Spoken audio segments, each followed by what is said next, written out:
UFC 314, this is Makai's Money Making Plays. I'm going to give you guys my lock of the week. I'm going to give you my most confident picks for the card, give you my favorite underdogs, and then we'll close it up with my favorite parlays. Make sure you guys like, comment, and subscribe to the channel. And without further ado, let's get into the video. So for the lock of the week, I'm trying to get the ball back rolling. Last week we missed with Brito inside distance and Garule money line. Garule ended up getting knocked out, and then Brito just got absolutely dog walked, similar to what Sean Brady did to Leon Edwards. So I'm definitely looking for a bounce back. But I gotta say, since I created this channel, we've been pretty good. I hit 5 of the last 7. I gave you Manel Kopp inside the distance, Marquizio Costa the first time around, Justin Gaethje at an underdog plus 140. We missed on Kurt Hollabaugh, but we came right back with Taco Padilla. Came back again with, Marquizio Costa when he fought C-Rod. And then we missed last week. But this week I got something special. I got something special for you guys.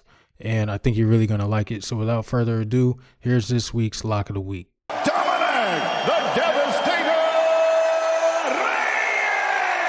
Dominic Reyes plus 165. I think he's being absolutely disrespected in this fight.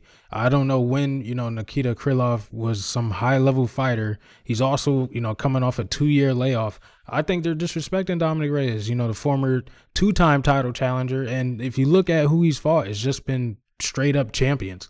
I mean, he lost to Yuri. He lost to Jan. He lost to John Jones. The Ryan Spann knockout, okay, whatever. It was kind of fluky anyway.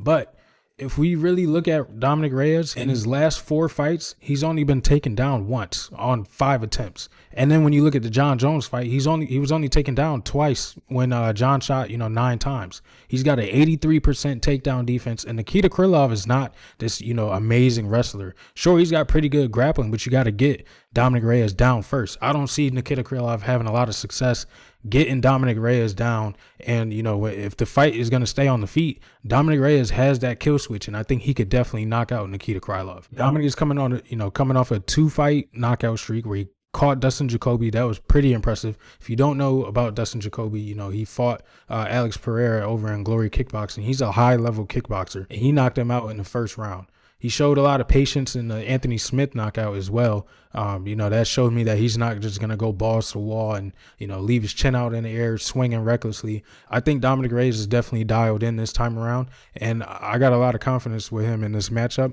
I don't see, Nikita Krylov being the guy that's going to stop his rise back to the top. Maybe if it was like Alexander Rakic or maybe a Yuri Prohaska matchup again, then, I would have some second thoughts about picking him as my lock of the week. But I'm confident in Dominic Reyes this time around, and I'm riding with him for the lock of the week. Now moving on to the guys that I got the most confidence in.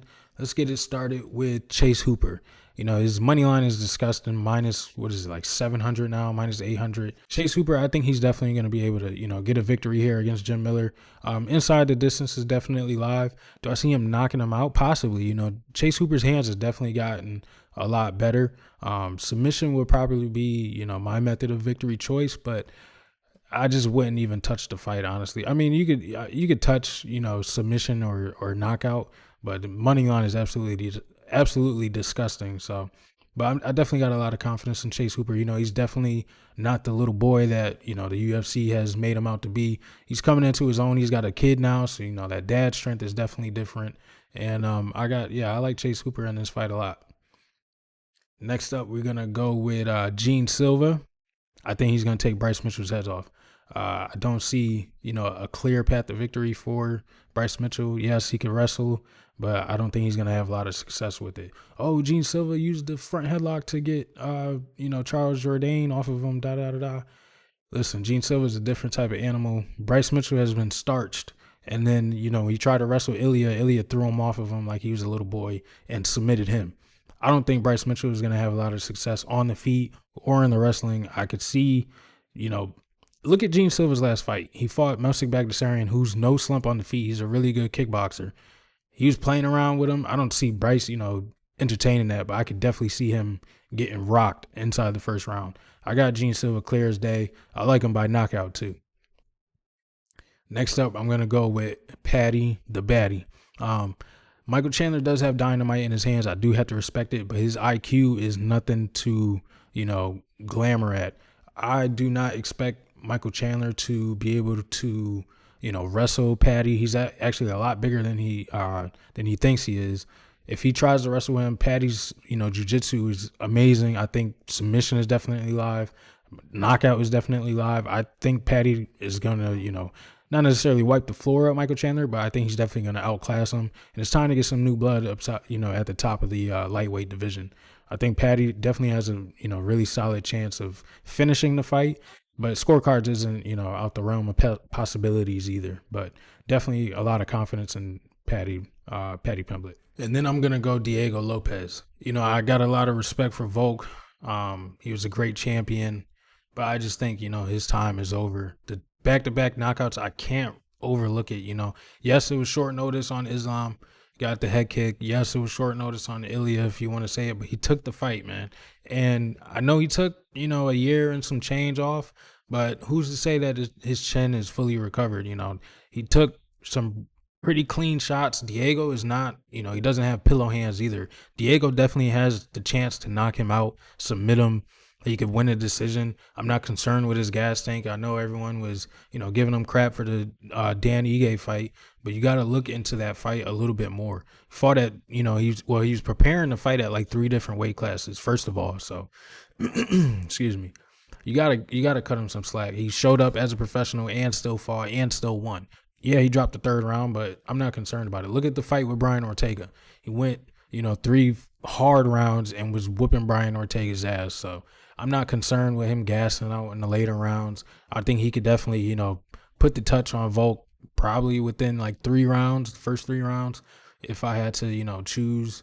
But Diego Lopez definitely has a chance to knock Volk out or submit him. And he's definitely my most confident, or one of my most confident picks. Now let's move to the favorite underdogs. I'm going to start it off with Yan Xiaonan. So I think she definitely has a chance in this fight. She does have some solid, her takedown defense is okay. But what I did notice is, if Verna struggles to get the fight to the ground, she could be in for a lot of trouble. I don't think she's going to walk into, Jan's power punching ability like Jessica Andrade did. But if she does struggle to get the fight to the ground, it could definitely cause her a lot of trouble. Jan, she's a really good striker. Verna, I did notice, her grappling is great, but her takedowns is where it's a little lackluster. So I can see, Jan having a little bit more success defending takedowns than she did when she was fighting Zhang Weili. So, she's a solid underdog to, put your money on. Next, I'm going with Patricio Pitbull. I got to give, the guy some respect. He was a longtime champion over in Bellator, and Yair does make a lot of mistakes that I could definitely see him capitalizing on. I just think he's at a significant speed disadvantage. Yes, he did look good, in his most recent bouts. He got clipped 1 or 2 times, but, Patricio still has the power to, hurt Yair. I could definitely see him, maybe landing a knockdown, maybe capitalizing on some wrestling, some grappling. Yair does lack in the takedown defense department, so I could see him maybe looking to wrestle later in the fight, maybe, winning it on the scorecard. So it's definitely not outside the realm of possibility for Patricio to get a W here, but I do think Yair's going to pull it out. But Pitbull's a solid underdog. You can't, you got to respect the long-time champion, so I'll give him that. And then last, I'm going to go with Haley Cowan. I do think, women's MMA fights, if it's not, clear, either a clear whooping, submission, or a knockout, most of the time it's a 50-50 fight. I think Haley has,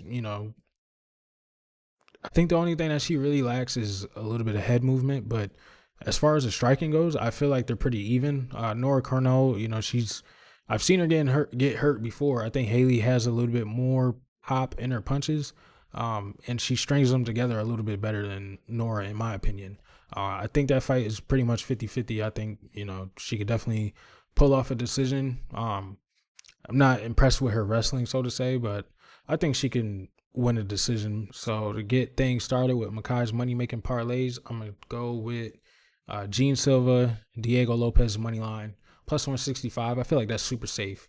I know Diego's the underdog, but I got a lot of confidence in him winning this matchup and winning the belt, become the sixth ever featherweight champion. So I got a lot of confidence in Diego. Then I'm switch it up. I'm gonna go Diego inside the distance and Patty inside the distance. I think both of them can win either on the feet or by submission. So definitely wanted to play that. That gets you plus 368. Then I'm gonna add my lock of the week to this one. I'm going Diego, Patty, and Dominic Reyes all money line plus 691. Solid value. I think they all are capable of winning. I think they all will win. So I'm definitely going to look to play that. Then I'm going to throw in Chase Hooper by decision and Verna by submission. That gets you plus 1200. I'm giving a lot of respect to, Jim Miller. Chase could definitely knock him out or you could submit him, but I think I'm going to give Jim Miller, his respect. Bobby Green struggled. Well, he didn't struggle to put him out, but he almost got him out of there. But Bobby Green is a better striker than Chase Hooper. So I think I got to give him some respect for being able to survive that. And I think, decision is definitely live in this fight. And to cap it off, I am going, this is a pretty big one here. I'm going Gene Silva, Sean Woodson, and Marco Tulio all by knockout plus 2,300. I would not be surprised if Dan Ige looks to wrestle in this fight. And what I like about Sean Woodson is he uses his length very well. So with that being said, the uppercuts up the middle with the takedown attempts or even the knees. He threw a lot of them against, I believe it was in the Charles Jourdain fight, and he was catching them with some. Look out for, those long rangey weapons. I think Danny Ige is going to struggle to, close the distance and find that shot that he likes to look for. I think Sean Woodson is pretty capable of getting a knockout in this fight. So I threw that up there. And Marco Tulio, you already know with him, he's got power in both of his hands. The kicking is there. I think Trayshawn Gore is, a few notches below him in the striking. And I think Marco will be able to find a shot that'll put him out. So plus 2,300. I think that's, some pretty good money right there. So, guys, let me know in the comments what you thought about the plays, what you think about the lock of the week. Am I bugging for picking Dominic Reyes? You think I'm bugging for thinking that, Patty and Diego could get it done inside a distance? Let me know what you think in the comments. Make sure you like, comment, and subscribe. Thank you guys for showing support to the channel, and I'll catch you guys after the win.